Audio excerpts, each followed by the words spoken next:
With more and more lawsuits piling up and new information coming out on what actually went down behind the scenes of the Social Gloves event, it really starts to show that Austin McBroom basically looked at Billy McFarland's FYRE Festival and said, "I got this." Because Billy McFarland organized a $26 million epic disaster that landed him 6 years in jail for lying and defrauding investors and concert goers, but Austin already has well over $100 million in lawsuits against him and still faces possible criminal charges when the exact details of all the contracts are revealed and the alleged ownership changes of all the legal entities. Now normally, people would look at an event like FYRE Festival and just do the exact opposite of every bad thing that Billy McFarland did, and you would have an incredibly successful event, right? Wrong, because Austin McBroom did the exact opposite of Billy McFarland and still managed to create an even larger financial disaster. This level of incompetence is almost brilliant, and it seems impossible until you start looking at the court filings in detail, and then it all starts to make sense. Now before we dive into all the juicy revelations, it must be said that the event itself was actually quite successful, because it was definitely entertaining, with major artists giving performances, great hosting. I mean, Keemstar just looked absolutely phenomenal, and almost every fighter showed they had put in some real work over the past few months, all except for Deji. I mean, yeah. Anyways, what I'm trying to say here is that the Social Gloves event, unlike the FYRE Festival, actually pulled off a great event for the fans. However, behind the scenes, some real shady shit went down, generating multi-million-dollar lawsuits and a possible bankruptcy for Smarty McBroom over here. Because what we have here is a simple case of when Instaflexing turns reality. You see, you can lie all day about how many houses and cars you actually own, how much money you make, and how successful your businesses are. Nobody's really gonna check up on that, and most people just want to see cute pictures that they can like. Aw, look at the little doggy. By the way, leave a comment if you think this disaster is gonna get any worse than it already is. So what it all comes down to is that Instaflexing is perfectly harmless as long as you keep that shit in the proper universe. You do not bring it into the real world, because in the real world, you have investors, lawyers, accountants, more lawyers, evil magic that reveals your lies, also known as data analytics, more lawyers, and real world companies that do not give a flying fuck about cloud, likes, or fame, and just want to see bills paid and great returns on their capital. America is one of the easiest countries in the world when it comes to losing a fortune. All you have to do is either get a divorce, not pay your taxes, or get sued. Now, I have no idea how solid Austin's relationship is, or if he's filing the proper tax returns, but he's definitely getting sued into oblivion. An important detail that came out during the latest court filings is the fact that Austin McBroom knew, or at least should have known, that the event was going to fail financially, and that he should have made serious efforts to save it or cancel it altogether. And not only that, but these new lawsuits are enough to bankrupt not just Social Gloves, but also his parent company, and due to some exceptions in the bankruptcy law, Austin McBroom could actually be liable with his private holdings. This exception would also pull in Nissan Gibb and Deji. Yeah, that's right, Deji and Gibb seem to have been paid up front, which was a smart move by their management. However, if it's true that there are several side deals and earlier contracts that conflict with the Deji and Gibb contract, then in certain cases, the bankruptcy law might demand that they pay back the money and are placed at the back of the line with the other creditors. So all of this begs the question, how do you turn an almost guaranteed success into a massive financial disaster and generate not one but several multi-million-dollar lawsuits against you that have real merit and are putting your private assets at risk? Why would Austin McBroom risk his comfy life with such foolish behavior? Because from what we can tell, Austin's base pay would have been around $5 million for the Social Gloves event, which seems like a lot of money. However, I'm pretty sure that the Ace family as a whole was making much more than that already. So the $5 million hardly seems worth the risk that he took when he was making all of these promises that were pretty much impossible to keep. So why would he do it? Well, this might be explained by the estimates that McBroom had given for the event to investors and fighters, because according to Forbes, Austin McBroom estimated that Social Gloves would generate between $200 and $500 million in sales.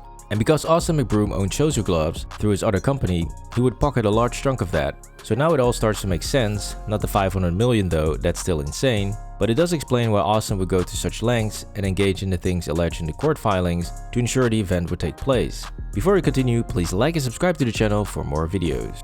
Clearly, Austin thought that as long as the event goes through, he could easily deliver on the lies and make a big profit in the process. Now, if Social Gloves had indeed generated $500 million or even just $100 million, nobody would have found out about all his shady dealings, because all the fighters would have gotten paid, plus the investors and any of the suppliers. But to show you just how insane the 200 to 500 million figure is, let's compare it to the Mayweather vs McGregor fight that generated around 600 million in pay-per-view. So you are basically saying that your event is going to equal that of a legendary boxer and one of the biggest names in the UFC at that time. Just how delusional do you have to be to come up with this?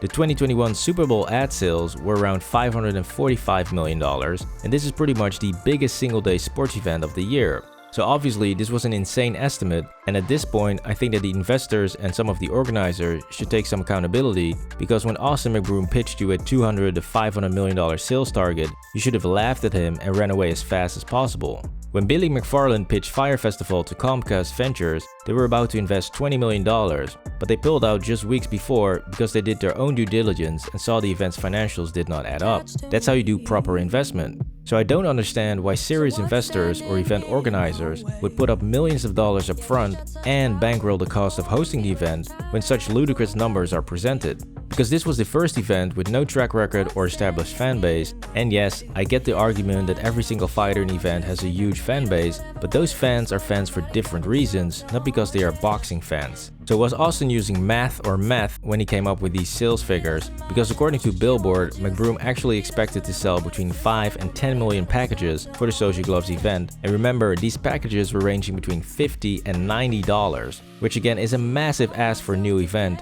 especially amongst the audience that's not particularly interested in boxing. Logan Paul and KSI, for instance, admitted that they were a bit unsure if they could actually pull off their first event, and they were selling pay-per-view for only $10. Next to this, the Mayweather vs McGregor fight did an amazing 4.3 million pay-per-view sales, so Austin was basically saying, we can easily double that, right? Now I'm pretty sure that most of the TikTok fanbase is underage, meaning limited disposable income, and most of the YouTube fanbase is not interested in paying $90 for an online event. Come on, we're talking about millennials and Gen Zs here. $10 to $15 a month is all we're spending on a single service, and that's only because Tiger King is just so damn good. A simple look at the Ace family's merch store should have given Austin all the insight he needed, because do you really think that anyone shopping at the Ace family's back to school sale and buying the $15 Just Love crew neck or $5 pink circle iPhone case is going to spend $90 on a boxing match? I mean, I know they sell a lot of product, but did they really think that these products translate into pay-per-view boxing sales? Just what was this dude thinking? Austin McBroom basically copied Billy McFarland's delusional state of mind, his shady business dealings, and his love to blow money on useless things, but he failed to copy the one thing that Billy actually nailed perfectly, and that is his marketing and sales skills. Because Billy McFarland gave us one of the best promo fits a new festival has ever seen, with the highest caliber of models, a private island, boats, booze. I mean, say what you will about Billy, but this dude definitely knows how to sell an event. Billy McFarland actually hired one of New York's best social media advertising companies that created and executed a perfect branding and hype strategy. Austin McBroom, on the other hand, refused to pay for advertising and refused to sell the event on cable and satellite TV. How you can think to generate $500 million in sales and not spend a single dollar on advertising is beyond me, and should have been a major red flag to the investors of the event. If I'm reading through a prospectus that is projecting massive sales but no strategy on how to generate these numbers and no advertising budget committed, I am definitely out. So why these investors and organizers jumped on board is also a good question. Now if you look past the $500 million projection, which you shouldn't, and past the no advertising budget, which again you shouldn't, you then see no sales on cable or satellite TV, even though 90% of pay-per-views are normally sold through these two channels. Like, what the why are people investing in this? The funny thing is, the more I learn about Austin McBroom's bad decisions, the more I'm starting to think that this whole fiasco is actually the investors and the organizers' fault. Now, on the off chance that Austin McBroom did actually presented a solid prospectus with more realistic sales figures, an ad budget committed, and a marketing strategy, then that would mean he was in breach of contract, since according to livexlive, all of these things were never realized. And again, yes, you could argue that the fan base of YouTubers and TikTokers are not on cable or satellite TV and are more likely to buy the event on their phones or laptops. However, why would you leave such a massive market underutilized? It makes no sense. Social Gloves basically had everything going for it to be one of the biggest events in social media history. Unfortunately, McBroom went out of his way to outshine Billy McFarland by allegedly creating a massive web of lies, one that McFarland could only dream of, which has now led to Austin being sued by several people and the risk of his businesses going bankrupt. So looking at everything that went down behind the scenes, it's clear that Austin has no one around him to stand up to him. Because when you are engaging in multi-million-dollar deals and exposing yourself to million-dollar lawsuits, you better make sure you have real attorneys around you and experienced industry professionals that will scream at you if necessary to make you understand that you're doing something illegal and are going to get sued. There is no point in making a lot of money to then just hand it over to dumb lawsuits. If Austin McBroom is as rich as he claims to be, he can easily hire the best people and all he has to do is listen to them. For Austin to argue and go against the recommendations of his own partner livexlive, who don't forget at this point had their own money invested in the event, is just another example of what not to do when hosting an event. If your event partner is just racking up the tab because they get a commission off your total spending, then yeah, you should stand up to them. But when they are investing in the same event and only get their money back if the event is a success, they have no reason for making you pay for unnecessary things. Because the thing that makes this truly a dangerous situation and could potentially lead to criminal charges is the alleged bad faith dealings and the creation of conflicting contracts. If you are willfully creating contracts that you know are conflicting with other contracts and you could not possibly honor, you're engaging in bad faith dealings. And if you are changing the ownership of a company several times within a couple of weeks for the sole reason of getting people to sign certain contracts, then you are committing fraud. So at this point, we're looking at 1, an event that was projected to sell between 5 and 10 million packages and it only sold 136,000. 2, it was projected to bring in between $200 and $500 million and it only did around $10 million. And 3, the total cost for hosting the event were around 15 to 20 million at the venue, which does not include the fighter pay, investor money plus guarantees, and livexlive's own costs. So when you look at these numbers, it makes perfect sense that livexlive is holding on to the pay-per-view sales because the 6.8 million is never going to cover all of the costs that the event generated. livexlive wants the courts to order Austin to show all the contracts and the payment obligations so that it's clear who gets what and who's to be paid first. Obviously, Austin didn't like that and staged a Giuliani-inspired interview, making the whole situation even worse. Because it's a well-known fact that when you are being sued, you shut the hell up. It is why every single person that's being sued says, "I can't talk about it right now."